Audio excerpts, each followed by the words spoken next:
आणि त्याचबरोबर रिचमंड व्हर्जिनियामधल्या सांस्कृतिक चळवळीशी त्यांचा अतिशय जवळचा असा संबंध राहिला आहे. भारतातून अमेरिकेत आलेल्या लोकांमध्ये आपली संस्कृती टिकवून ठेवण्याच्या हेतूनं मराठी मंडळाच्या माध्यमातून विविध उपक्रमांचं आयोजन त्या नेहमीच करत असतात आणि त्याशिवाय मराठी नाटक आणि मराठी चित्रपट हा आपल्या प्रत्येकाच्या जिव्हाळ्याचा विषय असतो.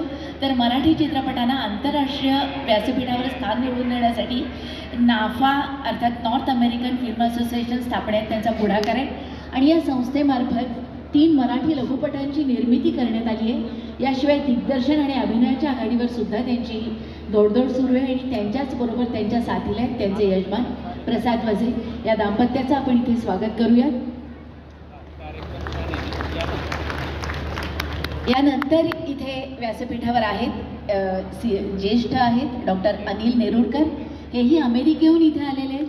अमेरिकेत वैद्यकीय व्यवसाय उत्तम रीतीनं सुरू आहे, मात्र त्यांची खरी ओळख म्हणजे सुंदरा मनामध्ये भरली हा नृत्य नाट्य प्रयोग. महाराष्ट्रात त्याचे 100पेक्षा जास्त प्रयोग झालेले आहेत.